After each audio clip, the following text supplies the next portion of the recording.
Hi hello guys, ಎಲ್ಲರಿಗೂ ಇನ್ನೊಂದು ಹೊಸ ಬ್ಲಾಗ್ಗೆ ವೆಲ್ಕಮ್ ಬ್ಯಾಕ್. ನೀನ್ ಬಾ ಅಂದ್ರೆ ನಾನು ಬರ್ತೀನೋ ಇಲ್ವೋ, ಹೆಂಗ್ ಬತ್ತೀಯ ನೋಡೋಣ ಅಂದ್ರೆ ಮಾತ್ರ ನಿಮ್ಮಮ್ಮ ನನಗೂ ಬಂದೇ ಬರ್ತೀನಿ. ಇವತ್ತು ನನ್ನ ಗಾಡಿದು ರಿವ್ಯೂ ಮಾಡೋಣ ಅನ್ಕೊಂಡಿದ್ದೆ. ತುಂಬಾ ದಿನ ಆಯ್ತು ಆಕ್ಚುಲಿ ಬಿಲ್ಡ್ ಮಾಡಿ. ನಾನು ಬ್ಲಾಗ್ಸ್ ನ ಸ್ಟಾಪ್ ಮಾಡಿದ್ದೆ ತುಂಬಾ ಲಾಂಗ್ ಟರ್ಮ್. ಆಕ್ಚುಲಿ ಗಾಡಿಗೆ ತುಂಬಾ ಮಾಡಿಫಿಕೇಶನ್ ಆಗಿದೆ. ಸ್ಟಾಕ್ NS 200 BS3 ಒಂದ್ಸರಿ ಆಲ್ರೆಡಿ ನಾನು BS3 ನಂದು ಮಾಡಿಫೈ ಮಾಡಿದ್ದನ್ನ ವ್ಲಾಗ್ ಮಾಡಿದ್ದೆ ಅದರಲ್ಲಿ. ಬಟ್ ಇವಾಗ ತುಂಬಾ ಪರ್ಟಿಕ್ಯುಲರ್ ನಾನು ಏನೇನ್ ಬೇಕು ಎಲ್ಲ ಸ್ಪೆಸಿಫಿಕ್ ಐಟಮ್ಗಳನ್ನು, ಯಾವ ರೇಂಜಿಗೆ ಏನೇನ್ ಬೇಕು ಎಲ್ಲ ಐಟಮ್ಗಳು, ಏನೇನ್ ಬಿಲ್ಡ್ ಮಾಡಿದೀನಿ, ಎಷ್ಟು ಎಕ್ಸ್ಪೆನ್ಸ್ ಆಗಿದೆ, ಹೆಲ್ಮೆಟ್ಸು ಎಲ್ಲ ತೋರಿಸ್ತೀನಿ. ಓವರ್ ಆಲ್ ಎಷ್ಟು ಏನೇನ್ ಮಾಡಿಸಿದೀನಿ ಓವರ್ ಆಲ್ ಗಾಡಿಗೆ ಅಂತ. ಫಸ್ಟ್ ಗಾಡಿ BS3 ಇದ್ದಾಗ ಹೆಂಗಿತ್ತು ಸ್ಟಾಕ್, ಅದ್ರೊಂದು ಪಿಕ್ ಹಾಕಿರ್ತೀನಿ ನೋಡ್ಕೊಳ್ಳಿ. ಅದಕ್ಕೂ ಇದಕ್ಕೂ ತುಂಬಾನೇ ಡಿಫ್ರೆನ್ಸ್ ಇದೆ. ಇದು BS3 ವರ್ಷನ್ ಆಕ್ಚುಲಿ 2013 ಇಯರ್ ಇಂದು. ಸ್ಟಾಕ್ ಗಾಡಿಗೂ ಇದಕ್ಕೂ ಆಕ್ಚುಲಿ ಪ್ರತಿ ಒಂದರಲ್ಲೂ ವ್ಯತ್ಯಾಸ ತುಂಬಾ ಇದೆ. ಒಂದೊಂದು ಪರ್ಟಿಕ್ಯುಲರ್ ಒಂದೊಂದು ಐಟಮ್ ಕೂಡ ಚೇಂಜ್ ಇದರಲ್ಲಿ. ಫಸ್ಟ್ ಆಗಿ ತೋರಿಸ್ತೀನಿ ಬಂದಿದ್ವಿ. ಇದು KTM ಡ್ಯೂಕ್ 250 Gen 2 ಮಡ್ಗಾಡು. ಆಮೇಲೆ ಇಲ್ಲಿ ಬೂಟ್ಸ್ ಬರಲ್ಲ ಇದಕ್ಕೆ, ಇದು ಅವೆಂಜರ್ಸ್ ಬೂಟು. ಆಮೇಲೆ ಟಿಂಟ್ ಮಾಡಿಸಿದೀನಿ, ಬ್ಲೂ ಬರುತ್ತೆ ಗಾಡಿ, ಅದಕ್ಕೆ ಬ್ಲಾಕ್ ಟಿಂಟ್ ಮಾಡಿಸಿದೀನಿ. ಆಮೇಲೆ ಇದು FC ವರ್ಷನ್ 2 ಇರ್ಬೇಕಿದ್ ಮೋಸ್ಟ್ಲಿ, FC ವರ್ಷನ್ 2 ವೈಸರ್. ಆಮೇಲೆ ಡಾಮಿನರ್ದು ಹ್ಯಾಂಡಲ್ ಬಾರ್ ಹೋಲ್ಡರ್ಸ್, ಮತ್ತೆ ಡ್ಯೂಕ್ ಹ್ಯಾಂಡಲ್ ಬಾರ್. ಯಾಕಂದ್ರೆ ಡ್ಯೂಕ್ ಸ್ವಲ್ಪ ವೈಡ್ ಇದೆ. ಫಸ್ಟ್ FC ಟ್ರೈ ಮಾಡಿದ್ದೆ, ಅದು ತುಂಬಾ ಶಾರ್ಟ್. ಅದು ಬಿಟ್ರೆ KTM ವೈಡ್ ಇದೆ, ಪರ್ಫೆಕ್ಟ್ ಇದೆ. ಆಮೇಲೆ ಕಂಫರ್ಟಬಲ್. ಅದು ಬಿಟ್ರೆ ಅಂಡರ್ ಬೆಲ್ಲಿ ಡಾಮಿನರ್ 400 ಇದು. ಆಮೇಲೆ ಎಕ್ಸಾಸ್ಟ್ ಆಫ್ಟರ್ ಮಾರ್ಕೆಟ್ ಇದೆ, ಆಕ್ವಾಪೋರ್ಟ್ ಎಕ್ಸಾಸ್ಟ್ ಇದು. ಆಮೇಲೆ ಗಾಡಿ ಪೂರ್ತಿ ಬ್ಲೂ ಬರ್ತಾ ಇತ್ತು, ಹಿಂದೆ ಬ್ಲಾಕ್ ಮಾಡಿಸಿ ಟ್ಯಾಂಕ್ ನ ವೈಟ್ ಕಲರ್ ಅಲ್ಲಿ ಪೇಂಟ್ ಮಾಡ್ತಿದ್ದೀನಿ. ಇಲ್ಲೆಲ್ಲ ಫುಲ್ಲು ಟಿಂಟ್ ಆಗಿದೆ, ಹೆಡ್ಲೈಟ್ ಹಿಂದೆ ಪೂರ್ತಿ. ಇದು ಒಳಗೆ ಹೋಗುತ್ತೆ ಆಕ್ಚುಲಿ ಫುಲ್ ಟೈಟ್ ಮಾಡಿದೀನಿ ನಾನು. ಪೊಲೀಸು ಚೆಕ್ ಮಾಡ್ತಾರೆ ಯೂಸಲಿ, ಸಿಟಿಲೂ ಯೂಸ್ ಮಾಡ್ಬೋದು DB ಕಲರ್ ಹಾಕಿದ್ರೆ. ಇದು KTM ಇಂಡಿಕೇಟರ್, ಒರಿಜಿನಲ್ ಇಂಡಿಕೇಟರ್ ಇದು KTM 100% ಟಿಂಟ್ ಆಗಿರೋದ್ರಿಂದ ಲೈಟ್ ಯಾವುದಕ್ಕೂ ಉಪಯೋಗ ಇಲ್ಲ. ಲುಕ್ ಅಷ್ಟೇ 100% ಟಿಂಟ್ ಮಾಡಿಸಿದ್ರೆ ನಿಮ್ಗೆ ಒಂಚೂರು ಹೆಡ್ಲೈಟ್ ಥ್ರೋ ಇರಲ್ಲ ಪರ್ಫೆಕ್ಟ್ ಆಗಿ. ಸೊ ಅದಕ್ಕೆ ಫಾಗ್ ಲೈಟ್ ಹಾಕಿದ್ರೆ HG ಇದು ಚಿಕ್ಕವು. ನಂಬರ್ ಪ್ಲೇಟ್ ಮುಂದೆ ಹಿಂಗು ಅಜೀಬಾಗಿ ಇಲ್ಲಿ ಕೊಟ್ಟಿರ್ತಾರೆ, ಅದನ್ನ ನಾನು ಮಡ್ಗಾಡಿಗೆ ಫಿಟ್ ಮಾಡ್ಸಿದ್ದೀನಿ. ಆಮೇಲೆ ರಿಮ್ ಪ್ಲೇಟ್ಸ್ ಇದೆ, ತುಂಬಾ ಮಾಡಿಫಿಕೇಶನ್ಸ್ ಆಗಿದೆ ಗುರು. ಓವರ್ ಆಲ್ ಪರ್ಫಾರ್ಮೆನ್ಸ್ ಅಂತ ಬಂದ್ರೆ ಏರ್ ಫಿಲ್ಟರ್ ಚೇಂಜ್ ಮಾಡಿದೆ, KND ಹಾಕಿದ್ದೆ, ಆಮೇಲೆ ಟ್ಯೂನ್ ಮಾಡಿರುತ್ತೆ ಕಂಪ್ಲೀಟ್ ಆಗಿ. ಎಕ್ಸಾಸ್ಟ್, ಏರ್ ಫ್ಲೋ, ಆಮೇಲೆ ಟ್ಯೂನಿಂಗ್ ಪೂರ್ತಿ ಆಗಿದೆ. ಸೊ ಮೈಲೇಜ್ ಆಲ್ಮೋಸ್ಟ್ ನನಗೊಂದು 25 ವರೆಗೂ ಕೊಡುತ್ತೆ ಮೈಲೇಜ್. ಬಟ್ 200cc NS ಅಲ್ಲಿ ತುಂಬಾ ಪರ್ಫಾರ್ಮೆನ್ಸ್ ಏನೇನ್ ಮಾಡ್ಬೋದು ಎಲ್ಲ ಮಾಡಿದೆ. ಪೋರ್ಟ್ ಆನ್ ಮಾಡಿಲ್ಲ ಬಿಟ್ರೆ ಕ್ರ್ಯಾಂಕ್ ಪೋರ್ಟ್ ಎಲ್ಲ ಓವರ್ ಆಲ್ ಬಿಲ್ಡ್ ಆಗಿದೆ ಗಾಡಿ ಕಂಪ್ಲೀಟ್ಲಿ. ಆಮೇಲೆ ಇದ್ರದ್ದು ಸಸ್ಪೆನ್ಷನ್ ಸ್ಟಾಕ್ ತುಂಬಾ ಲೋ ಇರುತ್ತೆ, ಇಲ್ಲಿ ಬರುತ್ತೆ ಗಾಡಿ ಆಲ್ಮೋಸ್ಟ್ ಇಷ್ಟೇ ಇರುತ್ತೆ ಓಪನ್. Suspension completely height. ಆಮೇಲೆ ಇದು ಬ್ರೆಂಬೋದ್ದು ಬ್ರೇಕಿಂಗ್ ಇದನ್ನ ಹಾಕ್ಸಿದೆ, ಆಯಿಲ್ ಕ್ಯಾನ್. ಆಮೇಲೆ ಬ್ರೇಕ್ ಪ್ಯಾಡ್ಸ್ ಎಲ್ಲ ಒಂದು ಆರ್ಗ್ಯಾನಿಕ್ ಬರುತ್ತೆ, ಇನ್ನೊಂದು ಸಿಂಥರ್ಡ್ ಬ್ರೇಕ್ ಪ್ಯಾಡ್ಸು. ಬ್ರೇಕಿಂಗು ಎಲ್ಲ ಟಾಪು ಬಿಟ್ರೆ ಓವರ್ ಆಲ್ ಅದೇ. ಇಂಜಿನ್ ಸೌಂಡ್ ತೋರಿಸ್ತೀನಿ.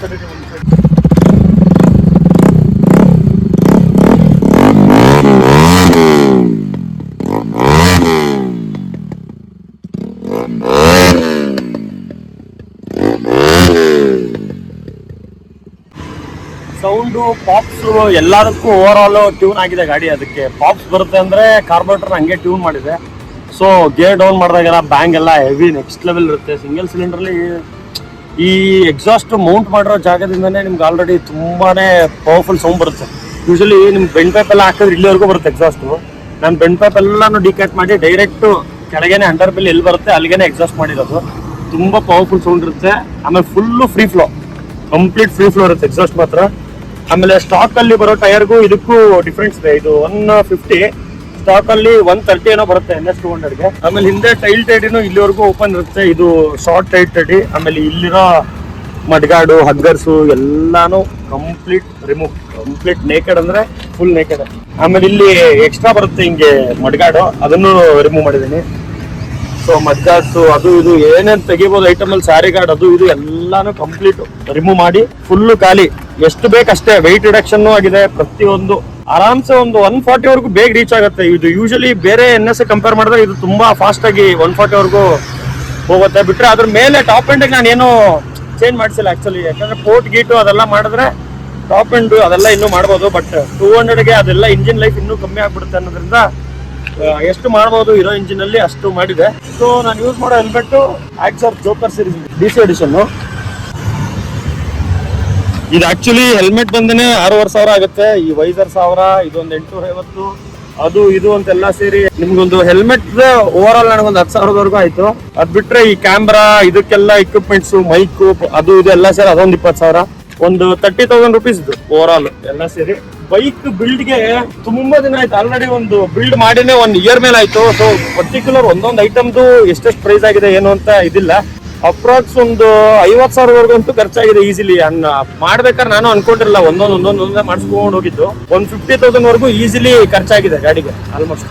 ಹೆಲ್ಮೆಟ್ ಕ್ಯಾಮ್ರಾ ಮಾತಾಡಿ ತುಂಬಾ ದಿನ ಆಯ್ತು. ಆಕ್ಚುಲಿ ಸೌಂಡ್ ಫೀಲ್ ಮಾತ್ರ ತುಂಬಾ ಲೌಡ್ ಇರುತ್ತೆ. ಆಮೇಲೆ ಸ್ಟಾಕ್ ಗಾಡಿಗೆ ಇದಕ್ಕೂ ತುಂಬಾ ಡಿಫ್ರೆನ್ಸ್ ಇದೆ ಗುರು. ನಿಮ್ಗೊಂದು ಸ್ಟಾಕ್ ಫೋಟೋ ಹಾಕ್ತೀನಿ ಯಾವ ತರ ಇದೆ ಅಂತ. ಆಮೇಲೆ ಇದ್ರ ಆಕ್ಸಿಲರೇಷನ್ ತೋರಿಸ್ತೀನಿ ತಡೀರಿ ನಿಮ್ಗೆ. ಇವಾಗ ಇನ್ನೂ ಸರ್ವಿಸ್ ರೋಡಲ್ಲಿ ಇದೀನಿ. ಹಂಗಾಸಂಗ್ ಬರ್ತಾ ಒಂದು ಸ್ಟ್ರೆಚ್ ಎಷ್ಟು ಬೇಗ 100ವರೆಗೂ ಮುಟ್ಟುತ್ತೆ ಅಂತ ನೋಡಿ. ಎಷ್ಟು ಬೇಗ ಮುಟ್ಟುತ್ತೆ ಅಂತ ತೋರಿಸ್ತೀನಿ ಈಗ.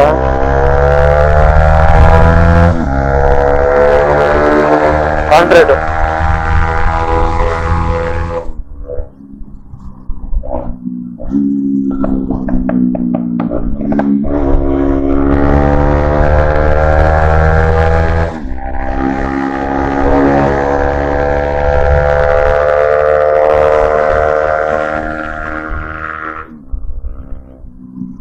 ಹೈವೇ ಅಲ್ಲಿ. ಆಮೇಲೆ ಗೇರ್ ಶಿಫ್ಟ್ ಡೌನ್ ಮಾಡಿದಾಗ ಸೌಂಡು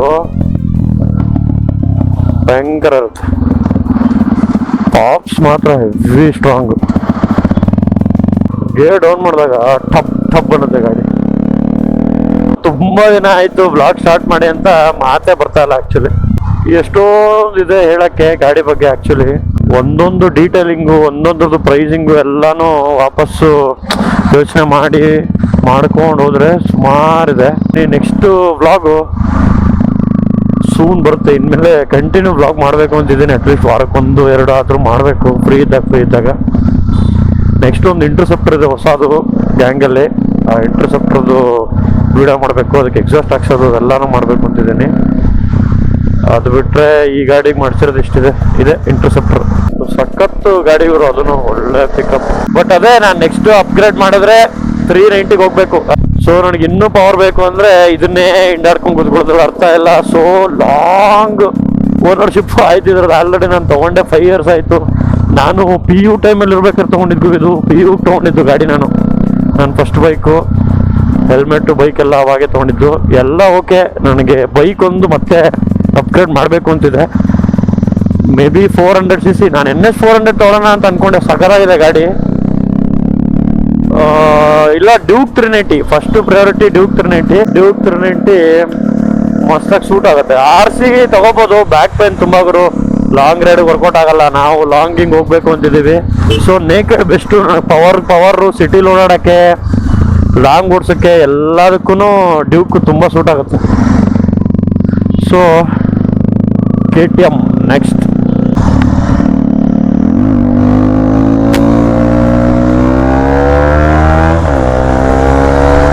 ಎಳ್ಕೊಂಡು ಹೋಗುತ್ತೆ ಬರೋದು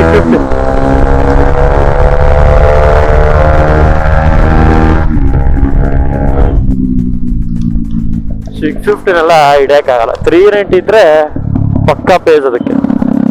ಚಿಕ್ಕ ವಿಡಿಯೋ ಬಟ್ ಆದಷ್ಟು ಡೀಟೇಲ್ಸ್ ಕೊಟ್ಟಿದ್ದೀನಿ. ಇನ್ನ ಹಂಗೆ ವ್ಲಾಗ್ಸ್ ಮಾಡ್ತಾ ಸಣ್ಣ ಪುಟ್ಟ ಏನಾದರೂ ಡೀಟೇಲ್ಸ್ ಮಿಸ್ ಮಾಡಿದ್ರೆ ಎಲ್ಲಾನು ಅದರಲ್ಲೇ ಕವರ್ ಮಾಡ್ಕೊಂಡು ಹೋಗ್ತೀನಿ.